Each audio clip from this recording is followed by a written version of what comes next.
I'm going to record it too. So I'll send you the recording. Tanner's on my team, by the way. Cool. I saw a lot of the interns as well that we've invited. Cool. All right. So if we're given a couple minutes, I'll be right back. I'm gonna go on mute. Be right back.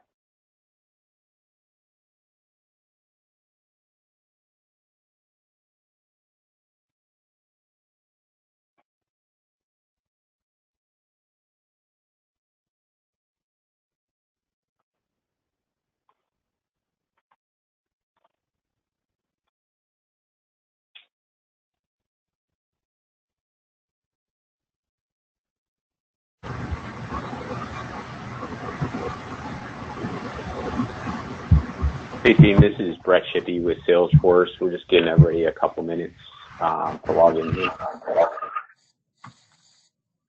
Good morning, guys. Rob's on.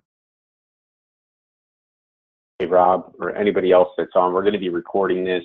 I'll send it to Dom. You guys can ping myself or Dom for a copy of the recording. Hi everyone, Lucas here. Hey Luke, thanks for joining. No problem. Are we using the GoToMeeting, or like last time? Yeah, we're going to use. Yeah, we're going to use the GoTo. I'm just going to kind of kick it off for everybody.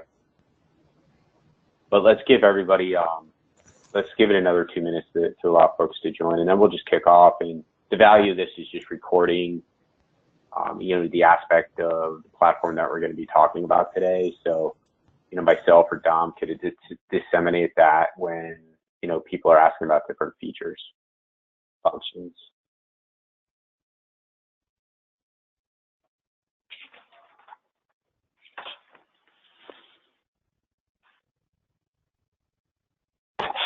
Hey everyone, it's Tanner. It's I think caller 2 is me.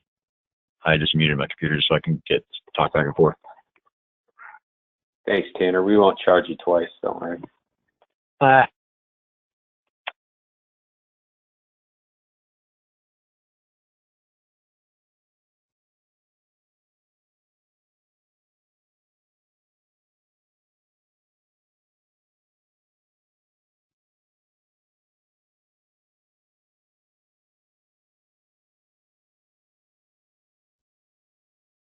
Well, let's just do this. Let's just kick it off for the value of everybody's time that showed up at 11. I did see a number of people had accepted that aren't on the call, but they could just jump in kind of midstream. And again, there's going to be a recording that will be shared of what we're going to be talking about today. So there's a number of folks, that are going to be joining on this, which is our second Social Studio educational webinars. These webinars are held the first Thursday of every month at 11 o'clock for about an hour duration, the content of which we get feedback from the field, on areas that we could help the different users really just expand their knowledge of the platform and some of the details of the different elements that we're going to be talking about. So, we'll have a number of people on the line from the VACO and the various business areas to VHA, and also our friends over at the canteen as well, all of who have some access and are using Social Studio today.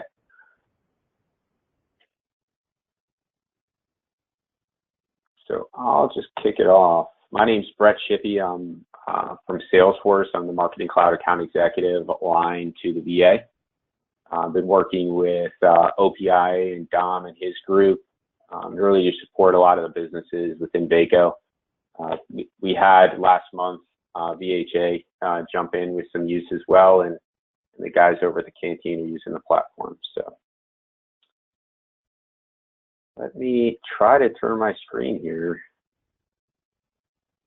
I'm locked up for some reason. Oh goodness, give me a sec. There we go. So for those of you that are new to the platform, what you guys have accessible to you today are the Analyze, Engage, and the Publishing tabs.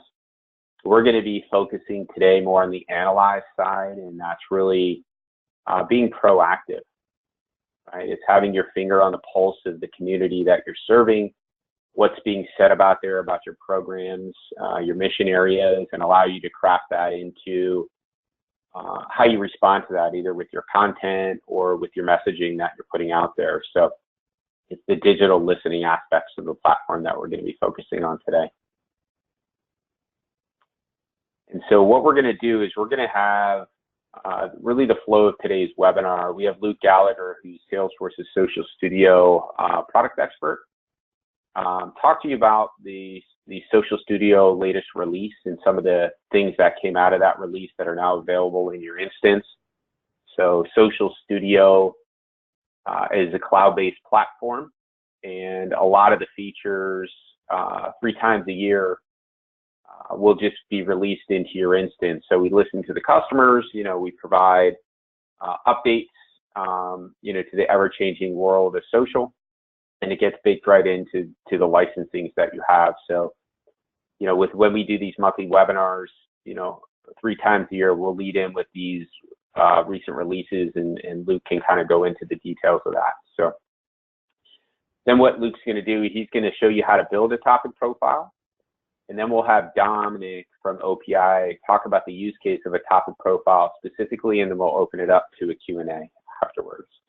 So before I turn it over to Luke to talk about the latest release, I'll show you that you can go to help.salesforce.com. A bunch of knowledge articles and information in this portal, which is a public-facing portal.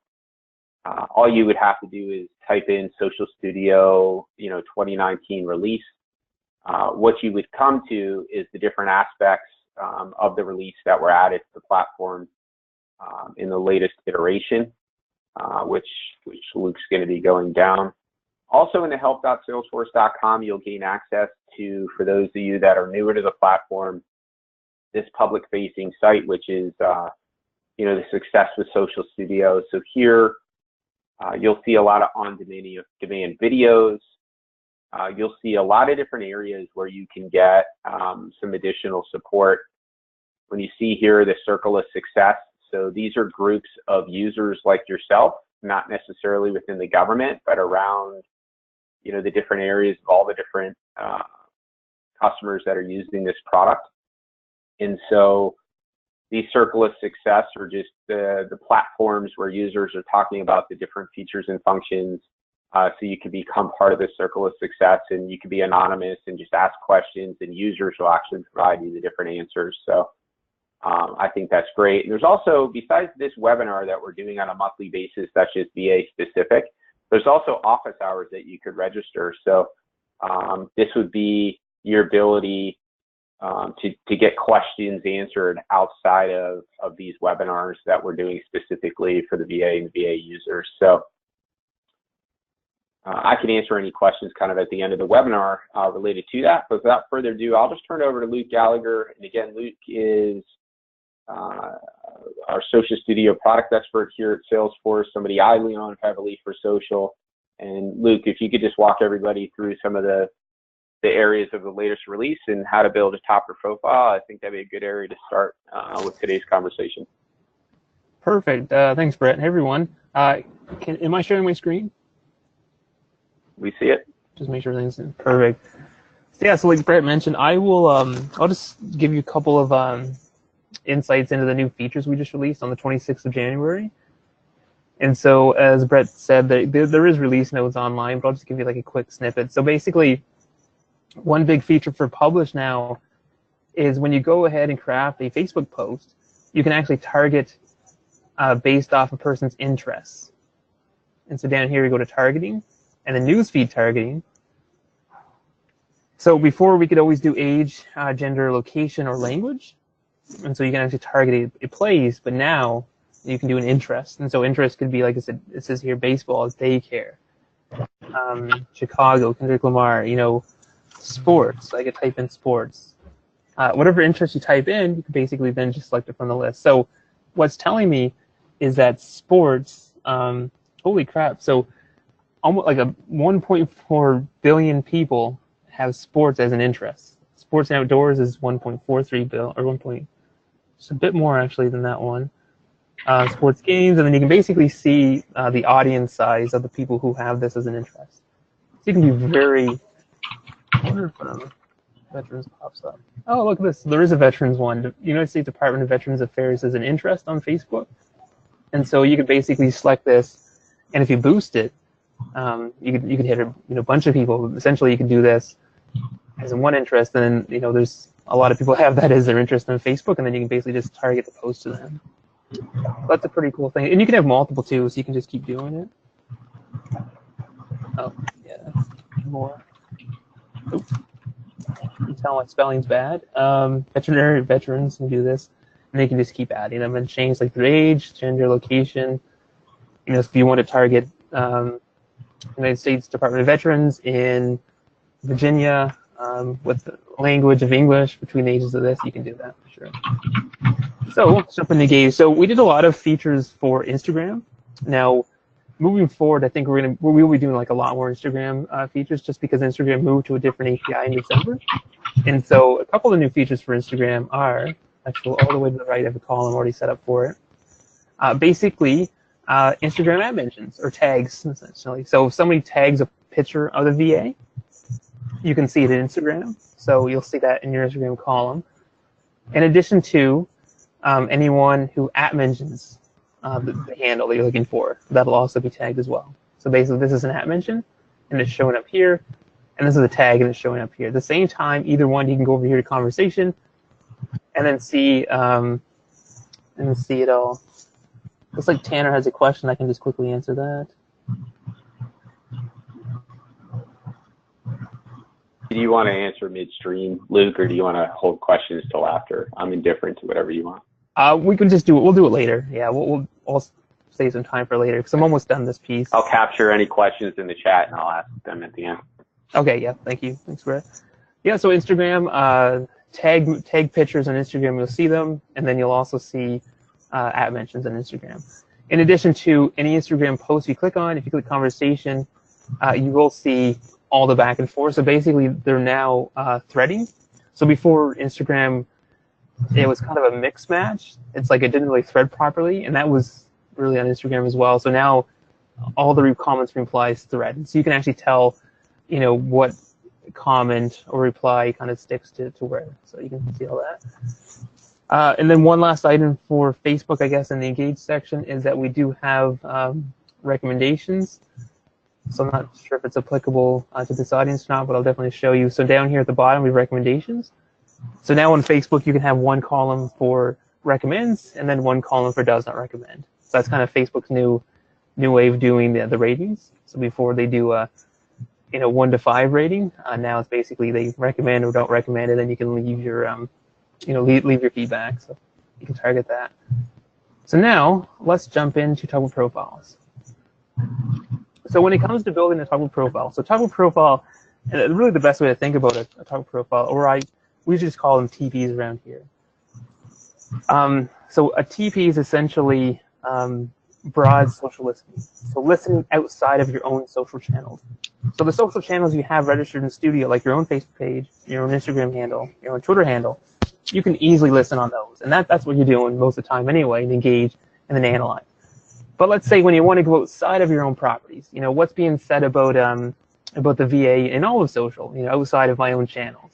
What's being said about the VA media, about the VA in Twitter, about it in like blogs and forums, etc. And then coming in April, we'll have Instagram hashtag listening. And so, what's being said about it in general social. So two ways you can get to building a profile. You can build a profile from right within Analyze. And so when you click into Analyze, we have two options. We have dashboards, and then we have workbenches. So dashboard is that quick analytical snapshot of a topic or a social account that you're looking at. And if you want to build a new profile, you just click Create Dashboard, Socialistic Summary, and then you can build it right here by creating a type of profile. The same thing applies for Workbench. So Workbench is where you get to dive into the toggle profile or social account and really view like trends and and see who's talking about this topic and what other keywords are being mentioned and hashtags and what websites they visit, or websites they visit, like all that fun stuff is in there. Or you can actually build it over here in the admin section.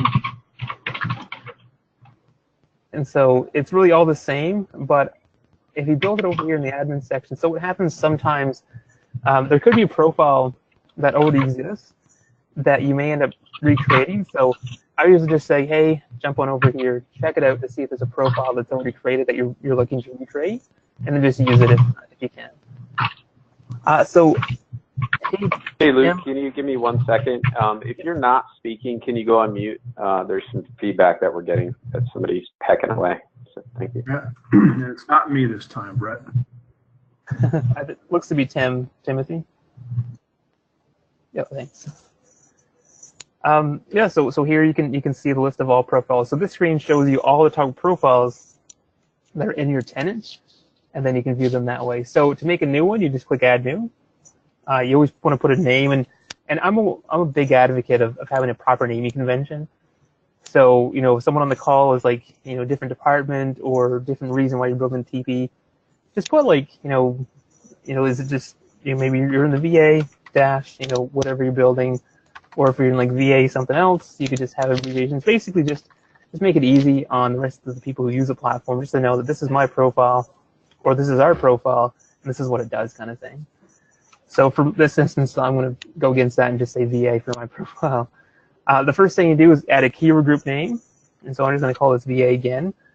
You can add a type. The type really doesn't matter. There's only 3 places within the platform, or there's only 1 place, sorry, within the platform. This is applicable, and I can show you that, but I'm just going to do industry for example. Now you get to add your keywords. And so for keywords, you can put in a hashtag. You can put in an @ like a Twitter handle, like an @ at Luke Gallagher, Twitter handle like that. Or just a word. You can use sentences. And I think for this use case, it'd be kind of fun to take a different look at the VA. So right now, most common you'd want to be like, Department of Veterans Affairs, or Veterans Affairs would be your main keyword, or even veterans. But I'm going to make a pivot. I want to go, I'm a vet. And so this is a different way to build your profile, or I'm a. So basically using sentences like this and really using the first person nouns, essentially I'm looking for people who are self-identifying that they are a veteran. So I'm a vet, I'm a veteran. And I could even put in, I am a vet. And so with this too, it's exact matches. And so it's looking for I'm a vet. That's it. Or I am a vet. Exact matches. Now the spelling is exact. So if you misspell a word in here, that misspelled word is what you're looking for. So if you're looking for, a word that is often misspelled, I would usually just go ahead and include that misspelling version of the word in addition to the normal spellings, just so you're going to capture it all anyway. So what's neat is now I'm looking for, I'm a vet, I'm a veteran, I'm a vet, etc. Looking for true people, like real people who are self-identifying that they're a veteran. Down here I can add and contains word. So now I'm looking for somebody who's self-identifying as a veteran. And then I could say and contains, hat, I guess. And so now basically it's one of the 4 words up top. So it's this one, or this one, or this one, or this one, and hat. So it doesn't matter, just one of these ones up here in the contains, but they all have to have hat. Yeah, Army veteran, Marine veteran, you could even have that in there as well. And then you can have exclusion words. And so basically, it doesn't matter what's in the first 2 boxes. This word will never ever be in the search query. So veteran, and just for example, boots, I guess. So now boots will never show up in this profile, so it's gone. And you can use the same time you can put in like hashtags. You could put in somebody's Twitter handle. So if there's a Twitter handle that's constantly mentioned, and you don't want to see any mentions to that handle, you could just put it in here as well, and it'd be gone. So a couple of things a couple of flexible items that you can do with the green words is if you click on them, you get to do ands and nots from right within here. So for example, if I said I'm a veteran and I want hat. So now I'm basically qualifying just this keyword with hat, but then these 3 the hat doesn't need to be with them. And so sometimes when you build a profile, you do want that extra capability, as opposed to me putting hat down here. When I put hat down here, that means that all the words up here have to have hat. But by doing it this way, I've only sequestered that one variation that has to have hat. At the same time, I could say not hat, And so now it doesn't have to have hat, as opposed to putting hat down here. As opposed to putting hat down here, which would then take it out from everything up above. So really depending on your topic, it's you may have to do this. You know, some keywords can live on their own. That means like you know, like Microsoft. So Microsoft, you know, Microsoft, that's Microsoft. You can put that in any keyword. Apple though, you just couldn't put Apple in as a keyword because that would never stand. You know, that's the fruit mention, that's the tech company mention. There's even, you know, the Beatles record company was Apple. So there's tons of variations. So in Apple though, you would have to put like, you know, Apple and computer or Apple and phone. But then iPhone, for example, iPhone could stand on its own. So just different things like that. And it really, it's all trial and error. Like you plug your keywords in, you'll test them. Are they working? Are they not? And then make changes accordingly. So this example I'm going to take. Luke, I think that's a good point that you're making. It's an art and science, right?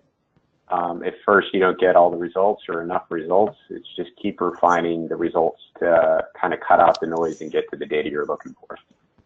Yep, exactly. And it's kind of the nature of social too. So social is always evolving, never stops. And just about every day you'll see like a hashtag that wasn't there yesterday or a word perhaps that just came out. So yeah, it just never stops evolving. Something else you can do is proximity. And so proximity, you can go from 0 to 20.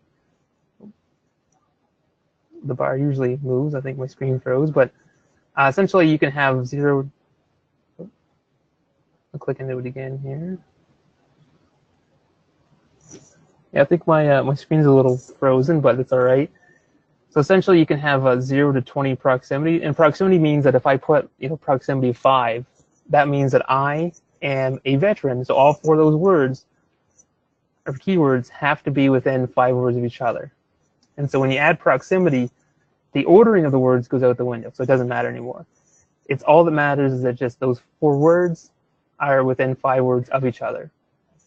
So sometimes when you do, you know, I found with some customers like, you know, I had one customer who would do customer service, you know, look for people who mentioned the company, and then maybe some customer service mentions. And whenever we gave the company like a 1 or 2 word gap between like, you know, this company and then Bill, a lot of customers tend to put in like some adjectives in between the company name and what they're looking for. So it's just nice to have the flexibility to really dive into what you're looking to get out of it. So now I'm going to click create the bottom. And so again, I'm just going to make this profile very, very strict as to what I'm looking for. Just looking for people who are self-identifying as a veteran on social. So that's a keyword group. And a keyword group is an independent search within a profile. So I can have multiple keyword groups. So I just click add new. And so really the common use case for multiple keyword groups within a profile is when you're doing a like a competitive share voice. And so like, you know, I'm a veteran. You know, I guess a good example would have been like, I am a Navy veteran, you know, those variations of Navy veterans, and then add another keyword group to do the same thing but for Army veterans, and then do another keyword group for the same thing for Marine veterans. And then you could take your one profile, put it into a dashboard or workbench, and then basically view the share of voice. So when a veteran is self-identifying that I'm a veteran, how often do they actually put the branch of military service that they were in? And that's something pretty cool. And you could even do like a share of voice across just, you know, Army, Marine Corps, and Navy, and the National Guard. You could just easily do that too with different keyword groups. At the same time, you can also export a keyword group and then import. So if you have like a big keyword group with like a bunch of keywords, you can always export them into Excel, make your changes, and then import them back into Studio. So the one thing that's common amongst all the keyword groups in the profile is the languages, media types, and regions that we're looking at. So languages, it's basically just you know, what language. The media type. So a couple of notes on this. So basically, Facebook does not allow for broad social listening. You will see a few Facebook posts, but they're basically from public pages. So it's not like Twitter where we just get everything. Facebook doesn't really have that capability. And then Instagram. So Instagram, because they moved to a different API in December, no one gets Instagram mentions right now or Instagram broad listening mentions. But in the April timeframe, we're going to have Instagram coverage. So basically, just type in like hashtag VA, and then you're going to get a whole bunch of Instagram mentions pertaining to that keyword. Just a quick note. So aggregator is basically it's a site that regurgitates content. So they don't make any new content themselves.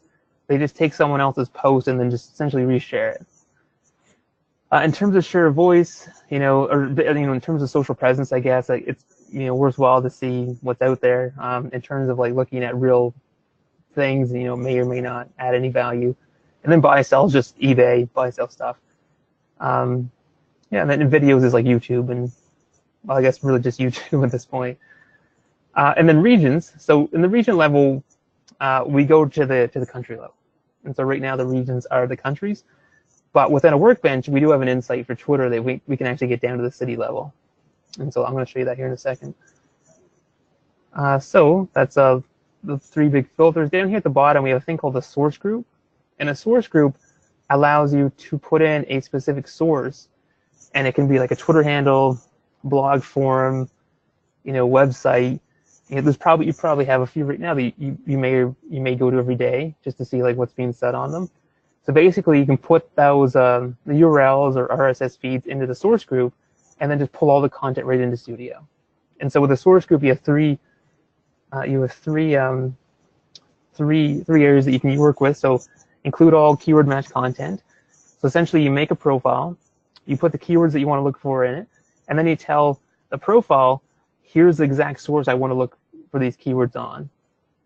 So if it's like a Twitter handle, this person, let's say this person tweets a bunch, and then you just want to see certain tweets when they pertain to a topic you're interested in, you could easily put that into a source group. At the same time, you can include all. So if it's like a source that you're always looking at anyway, you just want to see everything from them, you can just pull them all in. And then really most importantly, when you're building a profile, you are going to see a few Twitter handles that are just constantly showing up that has no value, like you just don't want to see them anymore. At that point in time, you just put them into source group and then say exclude all content. And that would take them out of the profile. The info tab basically just shows you when it's created, the status. Now this is just for my version because mine's a bit different. But essentially, I need to activate my profile, and I think yours may have been that way, but it should have been fixed. Activity. So the activity screen actually shows you all the changes that have been made to the profile. And so when I used to build a lot of profiles for customers, I'd make a change, because again, the trial and error aspect, you're always like putting a keyword in and then see if it's working, and if it's not, take it out, or, make changes. And at least activity here tracks it for you, because I was always forgetting what I did, and then, I'd be back to square one. The activity section basically just shows you all the changes you've made to the profile. And then finally for sharing, so in order to use the profile, it does have to be in a workspace, and then that's what you just do here. So let's say the profile.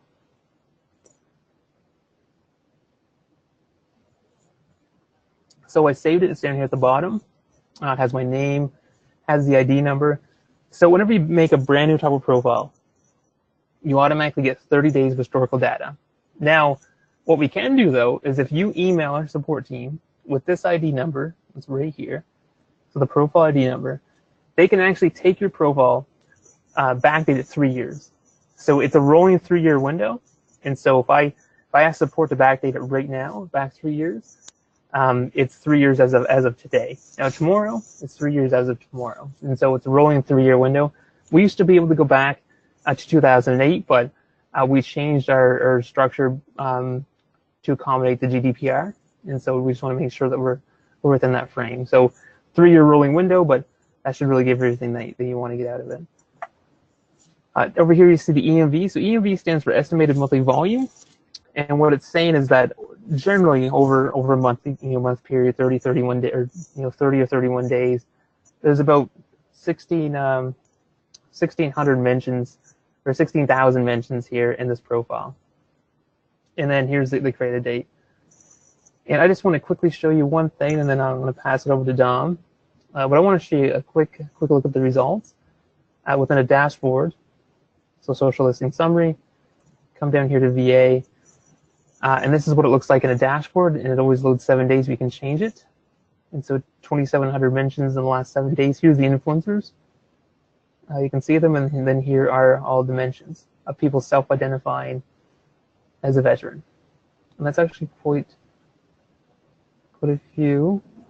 And then one quick thing in a workbench, you go to workbench, you load it in, and the workbench is really where you get to dive in and play your own stuff. Essentially, the workbench is what's really cool. These insights of age, the gender, and the location. And again, these are people self-identifying as veteran. Don just thinks he's selling. Yeah, we can find you again, Don. So the age breakdown, the gender breakdown, and then the city breakdown. So if we can get to the city level, we will. If we can't get to the city, we'll do the country. Or sorry, we'll do the city, state, and then country. So the United States here is showing up because we couldn't get to the city or the state level on these ones. But Sierra Vista, Arizona, has 48 mentions here. And then finally, we have domains, hashtags, images. So domain shows you the .coms that are in this topic. Hashtags are the hashtags that are being used. We also have images of what pictures are being shared, when people say they're a veteran. The sources, so where is this coming from? Who's talking about being a veteran the most? I guess that might be interesting. So here's the hashtags. Veteran. Hashtag veteran is actually way down the list. And then, Luke, one of the things I was thinking about, it'd be great for the audience to start with the basics of building a topic profile and activating a topic profile and editing a topic profile.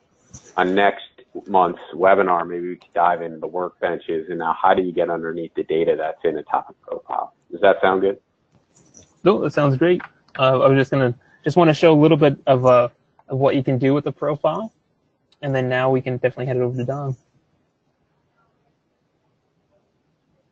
Great. Thanks so much, Luke. That was wonderful. Very valuable information. So let's turn it over to Dominic in OPIA. He's going to talk about topic profile that he created and the use case and the analytics that he was able to uncover.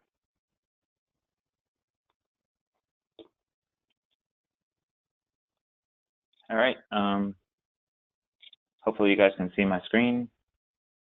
We can. Great.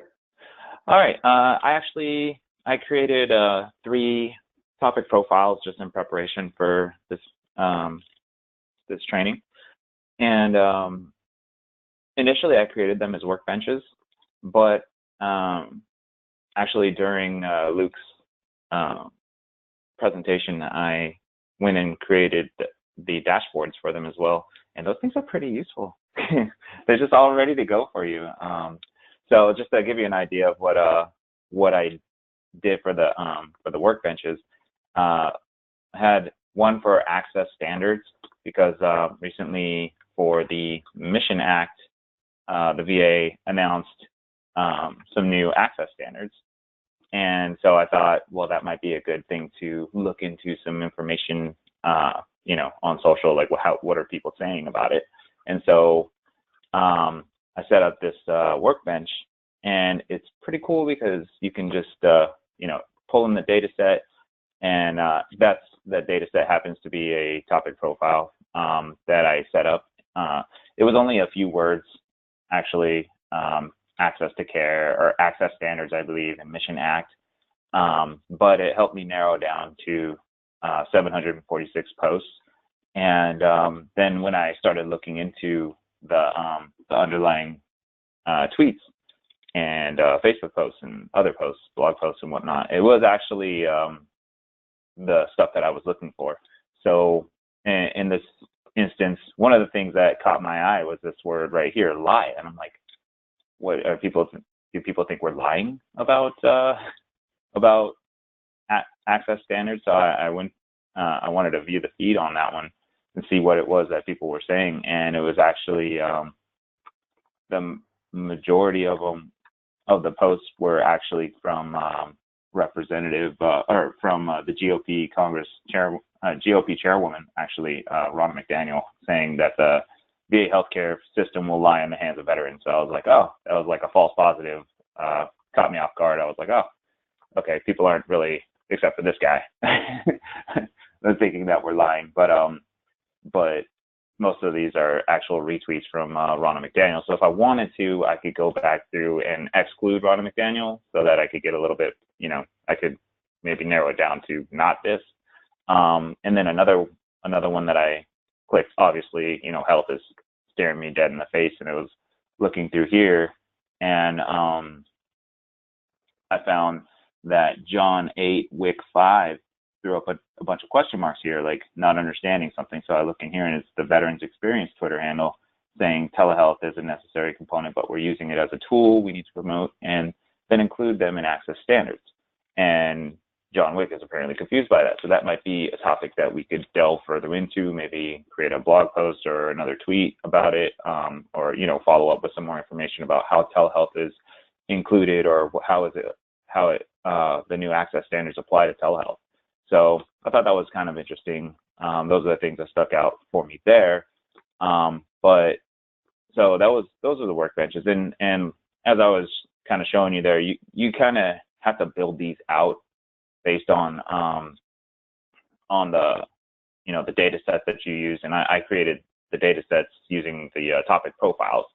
And so for pit count, I used point in time count, pit count, and homelessness.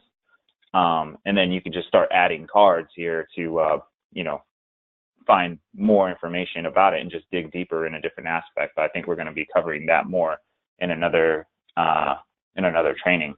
But I also did these dashboards, and these are actually really cool. So one of them was for Operation Song, which is I believe they're a 501c3 nonprofit that we work with, where they create songs based on the experiences of veterans who, some of whom have like PTSD or, whatever the issue they're dealing with. They work with the team at Operation Song during retreats to make that experience into a song. And so I was interested because this is something that we're doing every week. We're, featuring songs from these veterans that they're creating with these songwriters. And so I just wanted to see, what's going on with Operation Song. And so I created a topic profile with the words Operation space song, and then Operation Song, all one word, and then hashtag Operation Song. And then, you can check into the feed here and be like, hey, here's Operation Song Chattanooga Volume 1 to 3. That's kind of cool. You can see, VFW Life members tweeting about Operation Song. Country Music Outlaw, not sure who that is, but maybe you can look into them. But yeah, it was interesting to see that, people are, there's John 8 Wick 5 with more question marks. And that's Tanner's Song of the Week there. But yeah, so it was just interesting to see that, who's tweeting about Operation Song, and we can get into the top words, see who's throwing up our hashtag, and check into a feed specifically on the hashtag. There it goes, Country Music Outlaw, Juice for Trump. So you never know what you're gonna get in here, actually. So some of these things will kind of throw you off, but yeah. And so these what was I saying? Dashboards. They're actually like, you set up a social listening summary dashboard, and it is just like, it's got a lot of information just ready to go for you, and that's pretty cool.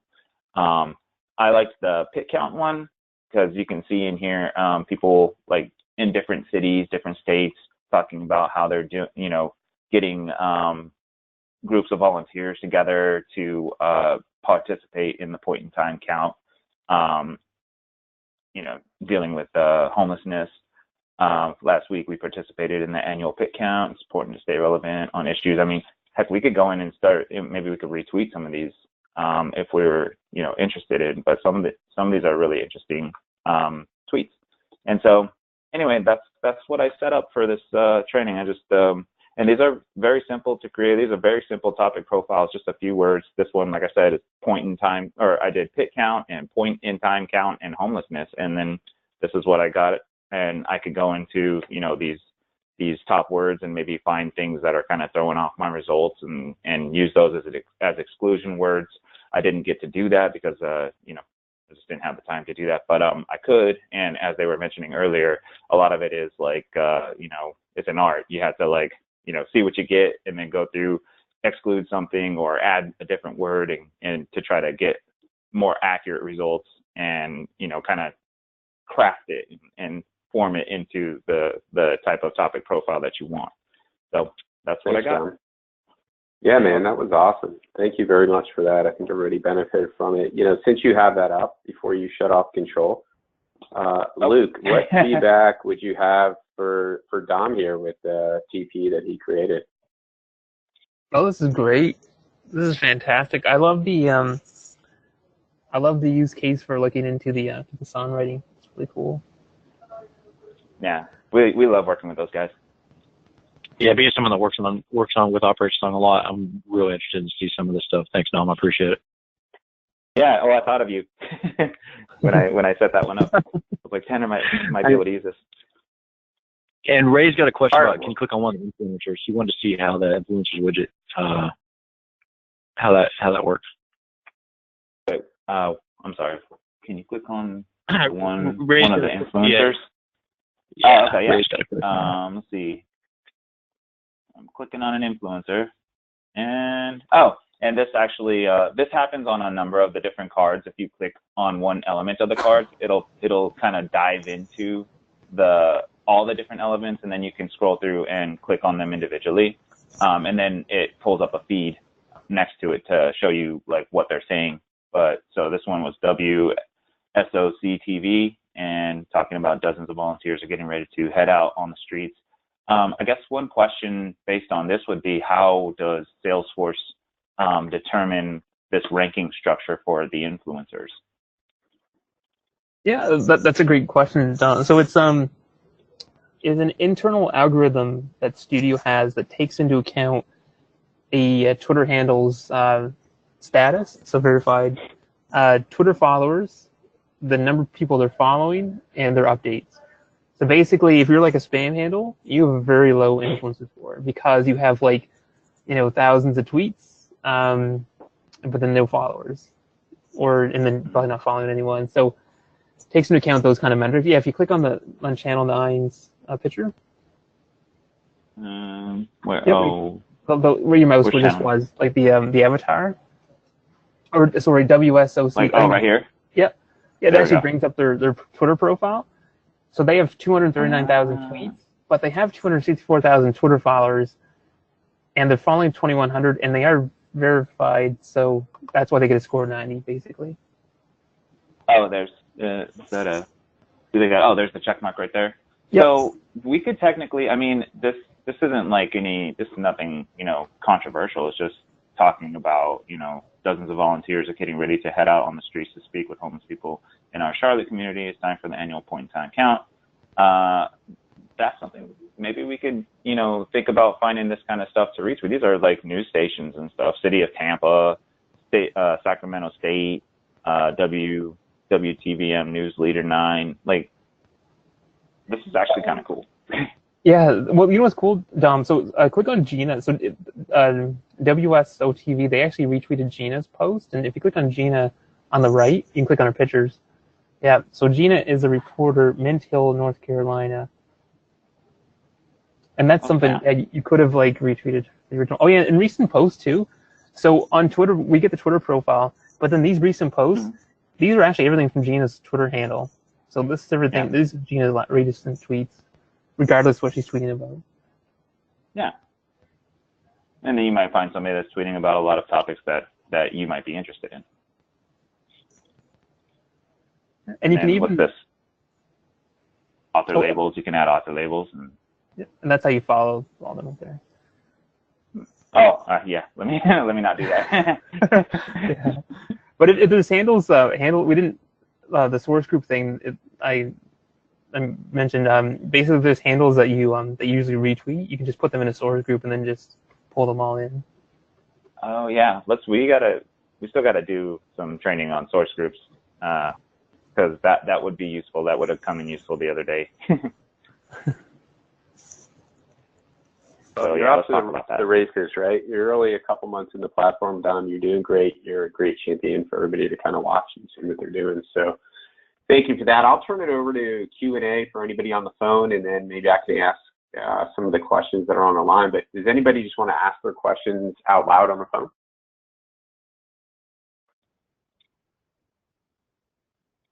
I don't know if I don't even remember mine. I think I just kind of recorded them as they were coming. Okay. That was Tanner? Okay. Yep. Sorry. Tanner, you came into a good webinar. We have the opportunity to answer a lot of specific questions. I actually, I had a question earlier when you were talking about the Facebook recommending and not recommending, and how that was added to Salesforce Social Studio. I actually missed the presentation where you guys were going initially over all the new features. I meant to go to that, but I got called away for something else. So that's actually interesting to me. I was wondering, what does it mean for Facebook to recommend something? Like, how is that useful to me? I don't know what that means. It's do you know, like when you go like to business page on Facebook, and then you know how before you could always do like rate this business between 1 and 5 stars. So now on Facebook, it's they turn it to it's like a recommendation. So it's like the customer recommends the business or they don't, and that's basically it. All right. Yeah. Okay. So well, that answers my question. Yeah. No. I guess I was trying to put it in the context of VA. Like I don't know if your page does that. I can look it up. You probably. I had another question as well, and it was actually it was kind of a follow up to Tanner's question. Where it said he was asking about in the newsfeed targeting. Do you see an uptick in views if they do not specifically like the VA Facebook page? And do we do targeting? Is there a way for it to pop up in their feed without throwing money as a targeted ad? Well, I was thinking that I was following up on this question, but I actually had the exact same question. Like, does targeting help me reach anybody who's not already following me, or do I have to boost the post after targeting a specific post, like then go back and boost it to in order for it to get to people who don't follow me? Yeah, that's a great question. So targeting, yeah, so targeting is basically going to target the people who you follow, and then if you want to boost it, then you can get people who don't follow you. But either way, if you go into a dashboard, put in your Facebook page, we have a card that says it's called a reach trend card, and the reach trend card actually does break down the reach of your posts, and it tells you it gives you both the fan and non-fan reach, so you can measure it that way. But typically the targeting is good for ads, and a lot of customers, what they'll do is they'll target the people based off interest, location, age, gender, etc. But do is it a dark post in Studio, like an unpublished post? Once it hits the network, then they'll boost it just to get the eyeballs on it. But you don't have to boost. Like, you can still target people. I guess, you know, a good thing for you would be, you know, let's say the VA has an event happening in, I guess, in just Virginia. You could just target the people who live in Virginia. And so if they're following your page, they don't want to see it. I was thinking also, after I asked that question, that it, you know, since it's based on interest, I mean, we were always able to geo-target, but being based on interest, if there's like, if we don't want to clutter everybody's posts, or I mean, Facebook feeds, but like we do want to submit a post that has to do with veteran homelessness, maybe we could try to see if that's an interest that's targetable, or, you know, like this, like, you know, what I just put up, the pit count, maybe we could see if there's anybody that would be a homelessness. But you know, like disability compensation might be a or disabilities in general might be a topic that we could target for, or an interest that we could target for, things like that. Like if we have a full schedule in our calendar for Facebook posts, maybe we could start targeting in order to not clutter everybody's feed up. Adaptive sports, Ray says. That's what I was getting at. Ray is on top of it.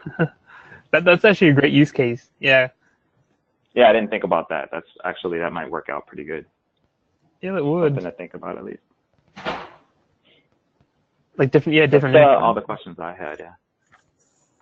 And it looks like a lot of the questions that were asked in the feed have kind of been answered through this open dialogue. So I'll give it one more chance. Anybody on the line, did we miss a question? Is there an aspect that you'd like us to expand upon?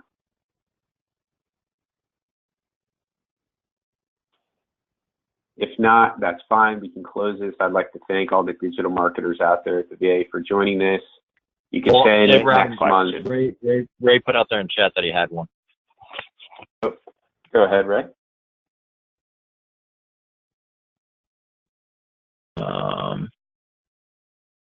You might be typing it.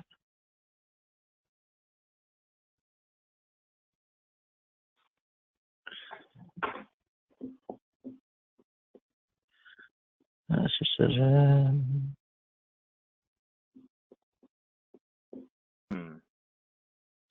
All right. Ray, you got a question there? It says, I have one. There it is. You see that, Luke? Or it says, how can we target comments that are spam or use foul language? Yeah, and then is that more so on your own page, like your own social properties? So I guess while you answer that, Ray, it's you can just do keyword search. Yeah. Okay. Yeah. So you can just do keyword search. Oh, snap! Really? For the show. Oh yeah. So would so that be a topic profile sort of thing?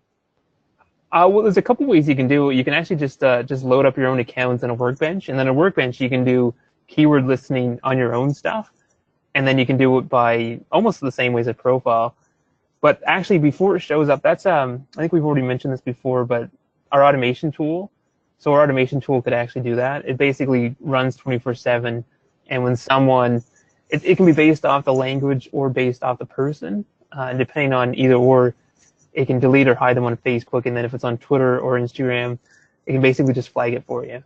And if it flags it for you, it can send you an email, or just a link to the post, so you can just take action right away. But within a workbench, you can do keyword searches. Yeah, since we don't have Automate yet, maybe one day, we could. So you're saying we could set up a topic profile, like maybe with a list of bad words or something that we would rather, that are violations of our comment policy, and then just kind of go to that workbench and see the list of all the wonderful things that people are saying that violate our comments policy, and just start moderating them straight from the workbench. Yeah, you could do that. Yeah, I think the easiest thing would be if you go into a workbench, you can actually have a data set. You can have multiple data sets within one workbench, and so you could have a data set for Facebook, a data set for Twitter, a data set for Instagram, and then within the data set you can do a keyword search, and then the keyword search, you could put in all those bad keywords, and then it would basically be a clock, and so it would tell you, like, you could tell that this is a bad word, and then jump in and take actions necessary. Do basic users have access to the analyze features? Like, can they set up a workbench of their own? Or is there a way that we could set up a workbench and make it available to basic users? So workbench, everyone has to create their own, but dashboard you can actually share across, and you can do some of this in a dashboard. But yeah, so basic users can access analyze, and you can make a dashboard. You can make a workbench. The only thing a basic user cannot do is make a Tupper profile. So a basic user can only use profiles that have been made for them. Mm-hmm. And those profiles have to be made from the admin panel in order to be available to everybody? Yeah. Well, you can make them within the workspace too. If you just go into dashboard or workbench, you can make them from there. Okay. Yeah. The admin panel is just nice because it shows you all the profiles that are used in your tenant, just in case, like, maybe someone made a profile but didn't add it to a workspace. You'll see it that way. But if you go into a workspace to make one, then you won't really see it that way. So I tend to go to the admin route just because it gives me access to everything that's in my environment. Well, good question, Ray. I think we might be able to work on that and use that. And there's even easier way too. So within an engage column, you can do a keyword search. Now, the thing with engage column keyword search is it's really only good for one keyword, because it's just used to be like a quick search. But think of your worst keyword that you just don't want to see ever on your page. You could put that in your engage column, and then what you can do, you can actually tie in an engage column. You can do a threshold alert. And so basically you could load up your engage column with your Facebook page, Twitter handle, Instagram handle, etc. Put that one keyword as a search query. And hopefully there's no results now, put a threshold alert on it as 1, and the minute that 1 triggers it, you'll get an email. And so it's almost like an easy way to do moderation right through there. That's a good one too. I hope somebody's taking notes. We're recording it, so they can listen to the post recording. I might be using that one. Yeah, it's a great, that's happening more and more. Just with the way the language is evolving on social. Definitely want to be on top of stuff. Yeah. Okay. Well, thank you. All right, guys. Hopefully everybody found this to be valuable. Thank Dom and Luke for their expertise. And if you're looking for the recording, you can ping myself or you can ping Dom, and we'll make sure we get the recording out to you. So everybody have a great day. And send any of the recommendations you want for next month's webinar to either of us as well. Thank you. Perfect. Thanks, everyone. Bye, everybody.